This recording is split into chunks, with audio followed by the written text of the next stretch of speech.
দেখছো ভাইয়া জায়গার মধ্যে কিভাবে পোল্ট্রি লইলো। এই ভাই আপনি কি আমার বইটা টিস করেন নাই ভাই?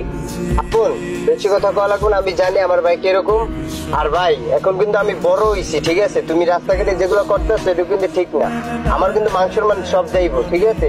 তোমার কারণে কিন্তু আমি রাস্তায় মুখ দেখাইতে পারবো না। রিয়াজ, তুই আমার কেমন ছোট ভাই? তুই আমার কথা বিশ্বাস না করে তুই তোর বন্ধুর কথা বিশ্বাস করতেছস? হইছে ভাইয়া, তুমি চুপ থাকো। আমি জানি কে কিরকম, কে আমার সাথে মিথ্যা কথা বলে আর কে সত্য কথা বলে। আর ওর সাথে আমি ছোটবেলা থেকে চলে এসেছি, ঠিক আছে?